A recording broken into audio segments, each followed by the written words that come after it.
The Carolina dog is first and foremost an ongoing scientific hypothesis. I started the fur bearer census on the Savannah River site in the late 60s, and I was running padded jaw leg hold traps and live traps, coyotes, foxes, possums, coons, bobcats, and occasionally a dog that looked like a dingo. But I never thought about that until one of those days you just get up in the morning and you look at one of these dogs and you said, you look like a dingo. And then your mind starts to put things together about what we know about the dog. It was domesticated in the Middle East, India, Southeast Asia. The first dogs went down the chain of islands to Australia, became the dingo, and what we call the New Guinea singing dog.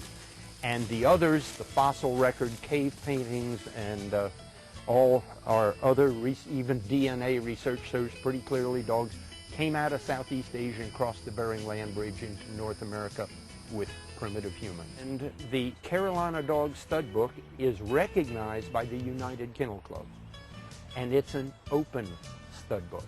That's really, really important to me because it means that UKC has agreed that I can continue to go out in the swamp and catch new ones. They have fishhook tails with a pale white underside because, in a Darwinian sense, a pack of Carolina dogs uses those tails to signal each other.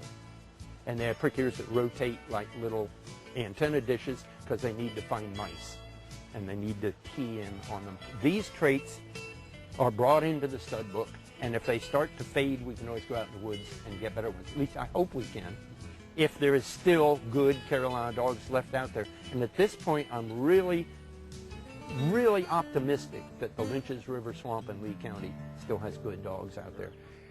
I saw them for years, and then I finally caught one little puppy that fell in my spring, and about 6 months later, I was at a fellow's house, and he said, I'll give you $300 for that dog. I said, why would you want an old mutt? And he said, that's not a mutt. He said, that's a Carolina dog. And so I started raising them then when I found out what they were. And that's been about 20 years. And they do make excellent house dogs. They don't like to defecate or urinate inside, and they are really loyal, probably the world's greatest watchdog. They are great hunters.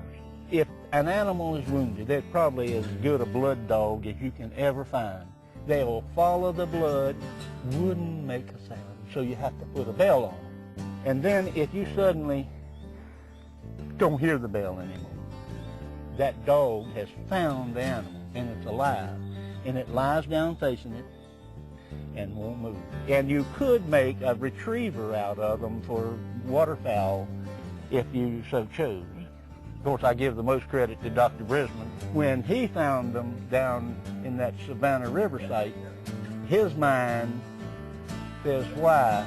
You know, there's something different about these dogs. He didn't just blindly accept it, and he did all the research, and so he's due all of the credit. And Jane has done a real good job of spreading the word. Right. Pippi doesn't know what we're doing with all these people. Yeah. She needs to sit there like Yoda-like. She is about 3 months old. So they are registered dogs with the American Rare Breed Association and the United Kennel Club. But you have to socialize them, and you have to socialize them very early on, and if you don't, they will go and be way too timid to go into families, and the trick is to bring them in the kitchen and let them hear the radio and watch television and see all the people coming in and out and smell all the food smells, and take them to the river and let them swim and do the things that make them love to be in a people pack as well as a dog pack. And then they become part of the family and part of the people pack. So when I get a dog out of the woods, or somebody tells me of a dog in a dog pound, the question becomes, is it a Carolina dog? My criteria is, what do you look like? If you look like this dog here, like the first Aboriginal dogs that the Spanish encountered in the southeastern Indians, or a dingo, the color of Star and her puppies, that's good. That's the first affirmation. The second is, how do you behave? If you cover your droppings with sand, that's a huge plus, because these and some of the dogs from New Guinea and Australia are the only ones we know that do that. And if you dig all these pits in the ground, if you have a seasonal reproductive cycle, Oh, look at all the puppies! that lets you cycle over and over so that the pups are born at the appropriate times, these traits all fit. And if you have these traits and the right ecology, which means I found the dog crossing I-20 on the edge of the Lynches River, you've got my attention, and we'll probably try to put you in the stud book. A Carolina dog probably is happier with a lot of space to run, but some very happy Carolina dogs are living in apartments and in a city.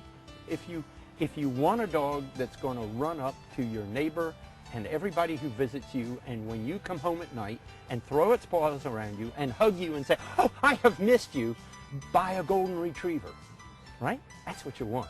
You want a dog that says, "You're home, what are we doing?" That's it. Like, "Oh, we're going hunting." "Yes, okay. Well, stand back. I'll hop in the back of the truck. We'll go hunt pigs all day long. I'll bark at them, I'll bay them, but geez, don't pet me." You have that look. You're going to pet me, aren't you?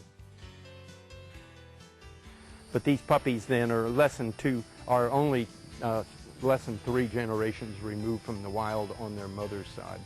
The people that are coming to get these puppies are flying across the country at their own expense because they believe in this program and they want to be part of it. I had some criteria for the dog that I wanted.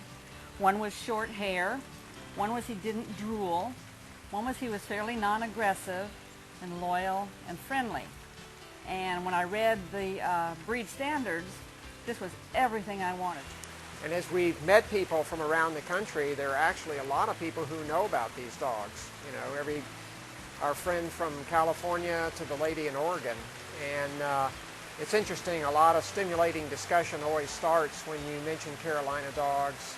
And we really enjoy that aspect, just kind of being kind of an ambassador for the breed. And I'm sure that many, many, many other people would like this breed also. They're just part of American history. It's a privilege to have him live with us, and I would like very much to share him and his progeny with the whole rest of the world.